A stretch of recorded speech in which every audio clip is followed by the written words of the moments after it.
Hello hello नमस्कार। मैं Vishnu Kumar, assistant professor geography, government girls college Dholpur.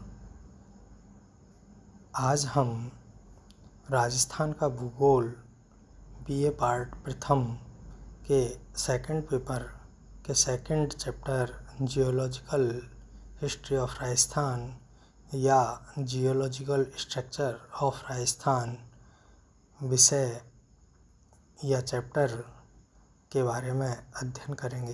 पिछले वीडियो में हमने राजस्थान के भूगर्भिक संरचना में आद्य कल्प आर्कियन कल्प के प्रीकैम्ब्रियन अरावली पूर्व देहली समूह, अरावली महासमूह, विंध्यन समूह के बारे में चर्चा की थी।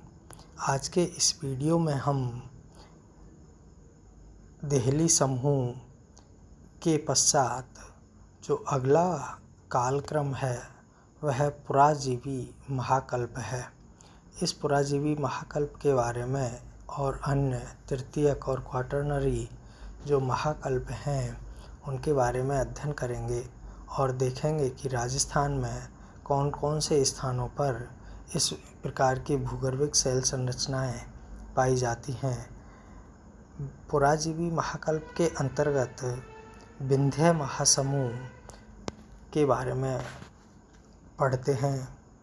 विंध्य महासमूह देहली एवं इसके समकालीन कडप्पा शैलों के निक्षेपण के पश्चात कुछ समय के लिए प्रायद्वीपीय क्षेत्र में भू हलचल एवं अपरदन की क्रिया चलती रही। अभी यहाँ कडप्पा शैल नाम आया है। कडप्पा कर्नाटक, कुर्नूल कडप्पा कर्नाटक और आंध्र प्रदेश के क्षेत्र में पाए जाने वाली संरचना के आधार पर इसका नामकरण किया गया है। कडप्पा आंध्र प्रदेश का जिला भी है जहाँ इस प्रकार की शैलें बहुतायत मात्रा में पाई जाती हैं। एक अंतराल के पश्चात नए शैलों का निक्षेपण प्रारंभ हुआ जो लगभग 60,000 वर्ग किलोमीटर क्षेत्र में विस्तृत है। इस काल में प्रायद्वीपीय भारत में मुख्यतः तीन श्रेणियां थीं। मुख्य विंध्य श्रेणी विंध्याचल एवं संलग्न क्षेत्रों में फैली थीं। इस श्रेणी में डिपोजिट रॉक्स बिहार में डेहरी, सोन से लेकर होशंगाबाद तथा चित्तौड़गढ़, आगरा एवं ग्वालियर तक फैली हुई हैं। यह लगभग 1600 किलोमीटर के क्षेत्र में फैली हुई हैं। यह बहुत ही महत्वपूर्ण क्वेश्चन है कि विंध्य समूह की शैलें कहाँ से कहाँ तक फैली हुई हैं।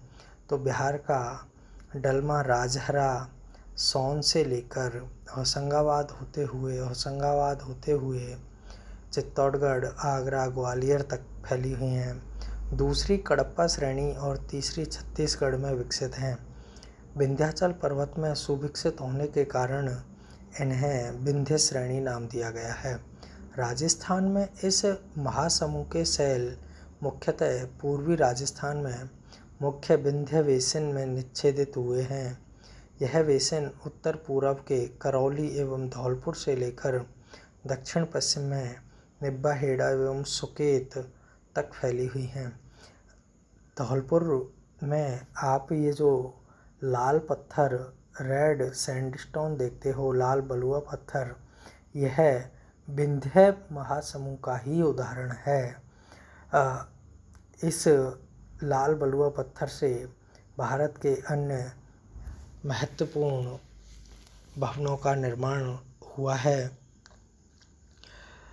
पूर्वी राजस्थान के दक्षिण पश्चिम भाग में विंध्य महासमूह के शैलों की मोटाई लगभग 2400 मीटर तक है, जिनमें कि ऊपरी विंध्य महासमूह के शैल लगभग 1000 मीटर एवं भिन्न भिन्न विंध्य महासमूह के शैल लगभग 1400 मीटर मोटे हैं। इस महासमूह के सेल अधिक्षेप द्वारा प्रभावित हैं। अधिक्षेप शब्द को इंग्लिश में सबडक्शन कहा जाता है। सबडक्शन का अर्थ होता है कि एक चट्टान श्रेणी किसी दूसरी अन्य चट्टान श्रेणी के अंदर प्रवेश कर गई है। कुछ सीमा तक चंबल के संपाती लगभग 800 किलोमीटर लंबे प्रमुख सीमा भ्रंश के कारण ऊपरी सेल, जिसे भंडेर सेल, बलित अरावली सेलों के पार्श्व में आ गए हैं। अर्थात अरावली के किनारे वाले भागों में भी विंध्य श्रेणियाँ देखी जा सकती हैं।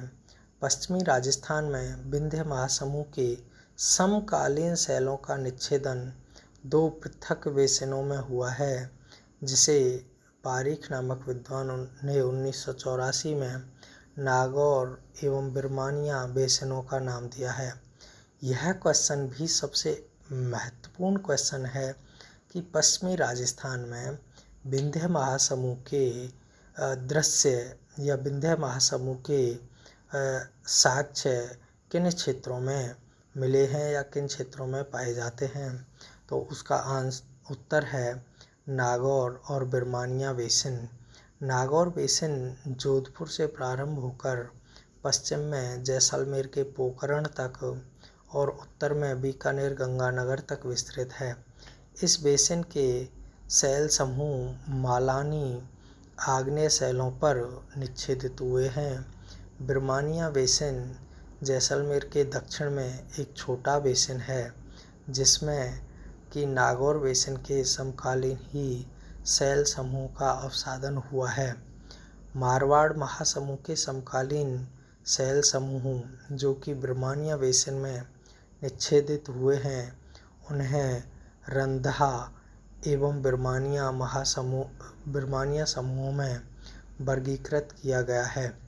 इन समूहों के सेल जैसलमेर जिले के दक्षिण में बिरमानी के निकट छोटी छोटी पहाड़ियों के रूप में कहीं कहीं दृष्टिगोचर होते हैं। रंधा एवं बिरमानिया सेल समूह क्रमशः जोधपुर एवं बिलाड़ा सेल समूहों के तुल्य माने जाते हैं। बिरमानिया सेल समूह संस्तर समबलित बलन से प्रभावित है। पर्मियन कार्बोनिफेरस भी पुराजीवी महाकल्प का दूसरा भाग है। इसे पर्मियन कार्बोनिफेरस काल की सेलों के साक्ष्य हमें 2 स्थानों पर मिलते हैं। पहला स्थान बाप बोल्डर बैंड के नाम से जाना जाता है। जोधपुर जिले में बाप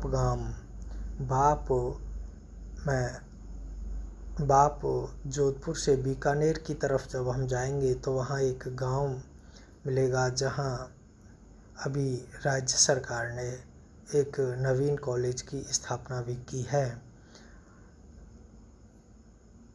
इन्हें हिमपातित गोलाश्म माना गया है।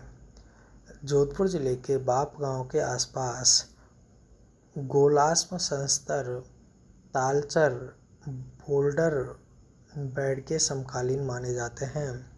तालचर बोल्डर बेड उड़ीसा राज्य में स्थित है। अर्थात जब उड़ीसा के, जो कि दक्षिण प्रायद्वीपीय पठार का भाग है, वहाँ बोल्डर पाए जाते हैं, उसी के समकालीन जोधपुर के राजस्थान के जोधपुर जिले के बाप गांव में भी ये अर्ध गोलाकार बटिया गटिया इस रूप में ये पाए जाते हैं। इन बोल्डरों को हिमानी अपर्दित निक्षेपित साक्ष्य सबूत के रूप में भी लिया जाता है। दूसरा, पर्मियन कार्बोनिफेरस काल के निक्षेप बहादुरा वालुकाश्म के रूप में पाए जाते हैं। बहादुरा बालुकाश्म जीवाश्म युक्त बालुकाश्म का निर्माण करते हैं, जो कि बाप एवं बहादुरा के आसपास कुछ स्थानों पर विकसित हुए हैं। इन बालुकाश्मों का निर्माण सामुद्रिक अवस्था में हुआ है। यह मुख्य रूप से बहादुरा के उत्तर पश्चिम से लेकर हरवंश तक फैले हुए हैं। इनके अंतर्गत मुख्यतः मध्यम एवं मोटे बालू आकार के बालुकाश्म, भूरे तथा पीले रंग के लोहयुक्त बालुकाश्म, मृत्तिकाएं एवं शैल इत्यादि पाए जाते हैं। नवजीवी महाकल्प।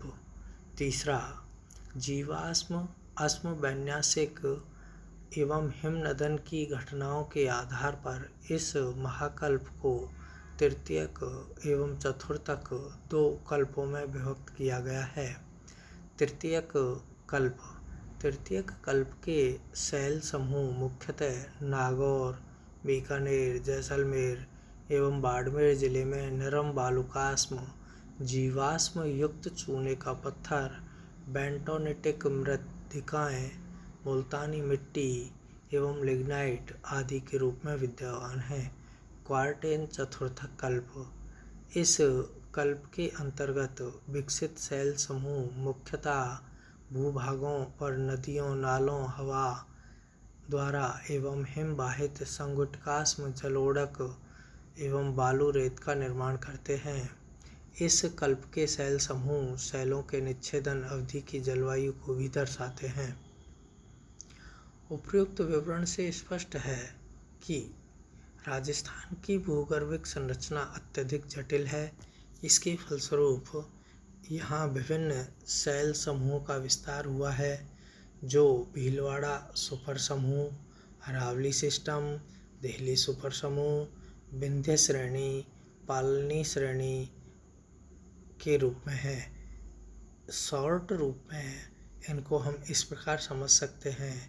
भीलवाड़ा सुपर ग्रुप, इसके अंतर्गत बुंदेलखंड नीस, पट्टित नीस सम्मिश्रण सम्मिलित हैं।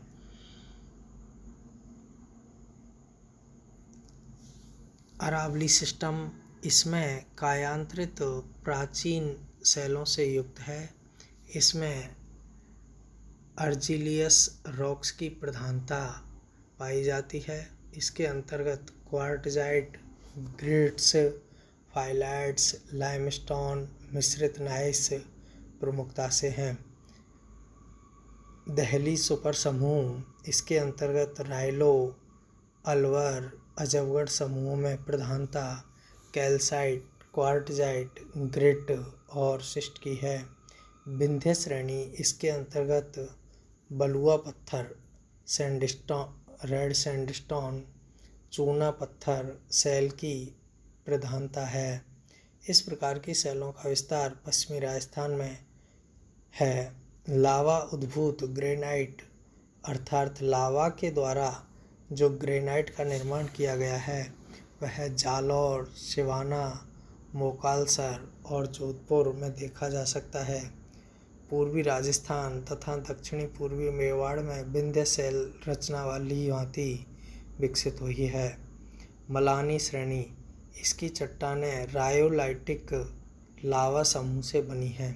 यह क्वेश्चन भी बहुत ही महत्वपूर्ण है कि रायोलाइटिक लावा समूह की चट्टानें कहाँ पाई जाती हैं और किस नाम से जानी जाती हैं। इसकी चट्टानें रायोलाइटिक लावा समूह से बनी हैं, जो अरावली शिस्ट पर टिकी हुई हैं।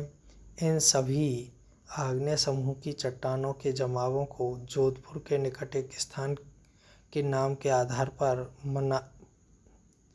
मालानी श्रेणी कहा जाता है। जालौर ग्रेनाइट, सिवाना, एरनपुरा ग्रेनाइट इसी से संबंधित हैं।